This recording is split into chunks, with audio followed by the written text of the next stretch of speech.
we're going to start talking about some geometry. So we're going to talk about points, lines, planes, and angles. Okay, so a point is represented by a dot. It's kind of a location of a single value. It has no dimension, so it has no thickness, it has no length, it has no width. It is just indicated by a dot and a capital letter. So this is point A. So it's kind of a location there. A line is the connection of 2 points in an infinite direction.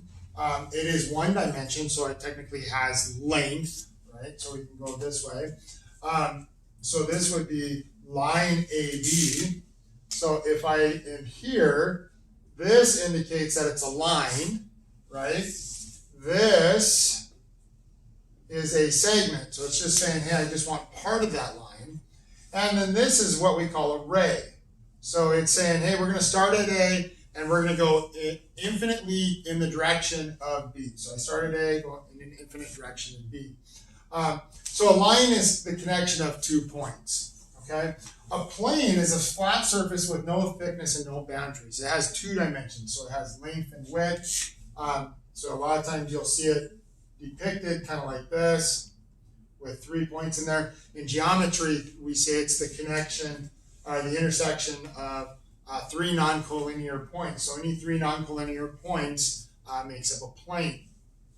Okay, it's 2 dimensions. It has length, it has width, and typically we're talking about it extends forever. So it doesn't stop. So there's not just like, hey, it has 2 units wide and 2 units long. It's not like that. It's what it is it goes indefinitely forever. Okay, so now we have some angle measurements here. And what we're looking at here is we're going to look at using a protractor. And so when we have an angle, what we're going to do is we're going to set that angle right up at 0. Okay? So I'm going to place A at that 0 marker. There's usually a little hole there or kind of a little bubble. So I'm going to put the side of the the vertex of my angle right at that hole or bubble. And then I'm going to line up one side on the 0 or the side of it. And then I'm going to use the other side of my angle to look at my angle measurement. So this would be 45 degrees. And so we're just kind of using that protractor to find it. The nice thing is when we're talking about angles, it takes 3 points to name an angle. So it takes a point on the side, then it takes a vertex, and then it takes a point on the other side. So over here, you notice I said angle BAC. So B is on this side here, and then I go to my vertex, and then I go to another point on the side.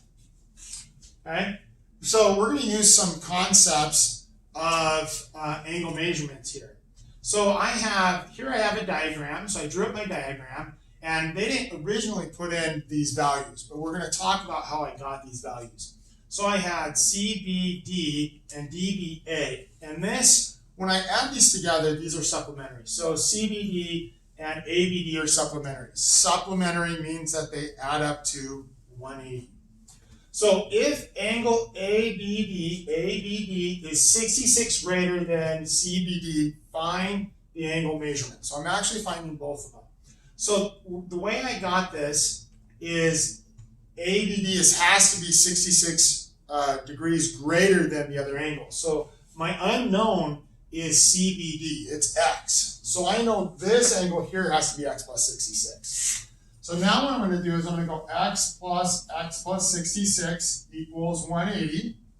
I'm going to combine like terms, so 2X plus 66 equals 180.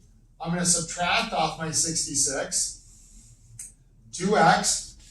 So now this is going to give me 114, and now I'm going to divide by 2, and so that's going to give me X equals 57. Well, now, so this is equal to angle CBD. If I want angle ABD, I have to go 57 plus 66, or 123. Okay? Because it always has to add up. And that way I would check this is make sure that these add up to 180. Okay? A lot of this should be reviewed from when you took geometry. So For some of you guys, that's been a couple years ago, so it's a good thing to review. So vertical angles. Remember, vertical angles are congruent. So here's my diagram. I have two lines that intersect. They kind of form that train intersection sign. Okay, so I have angle 1, 2, 3, 4. Well, vertical angles are congruent. So that tells me angle 1 and angle 3 are equal. Angle 2 and 4 are equal. So if I know angle 1 is 68, so if I know that this is 68, I automatically know angle 3. It's 68 also. So I can come over here and go 68. Well, now how do I find angle 2 and angle 4? Well, if I look here, this is a straight line, so angle 1 and angle 2 have to add up to 180. So I'm going to go 180 minus 68, and that's going to give me 112, right? So now I know angle 2 is 112, so angle 4 also has to be 112 because they are vertical, right? The last thing we're going to talk about is parallel lines. We're going to talk about some of those properties and what they work out to be. So parallel lines, if you remember, here's two parallel lines, and I have a transversal. A transversal is just a line that intersects both the parallel lines. So it breaks it up into equal pieces, okay? So now this breaks it up into 1, 2, 3, 4, 5, 6, 7, 8. So I have 8 different angles here. So I have alternate interior angles are congruent. So alternate interior angles are going to be the same. So 4 is going to be equal to 5. 3 is going to be equal to 6. If we don't have any measurements, we say they're congruent. So 4 is congruent to 5, angle 4 is congruent to angle 5, and angle 6 is congruent to angle 3. So if I said angle 3 equals 25 degrees, then angle 6 has to equal 25 degrees, okay? So understand that they have to equal. Alternate exterior angles are congruent. So angle 2 is congruent to angle 7. Angle 1 is congruent to angle 8. Well, they also look like they're congruent, right? Corresponding angles. So corresponding angles are angles that are on the same side of their respective parallel lines and on the same side of their transversal.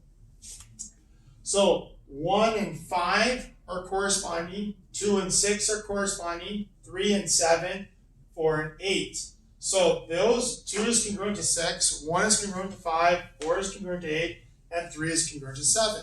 If you can't remember, just look at your diagram, okay? Kind of use your paper and your lines in your paper, and you can draw those parallel. If they look like they're congruent, chances are they are congruent. The last one, this isn't in your book, but it's same side interior. So when I'm on the same side, so 4 and 6 are on the same side of the transversal inside of the parallel lines, these two angles add up to 180. Okay, so these two angles are supplementary. It doesn't provide that for you in the book, but it's a good side note to kind of have and kind of understand. So that's kind of a refresher on points, lines, planes, and angles.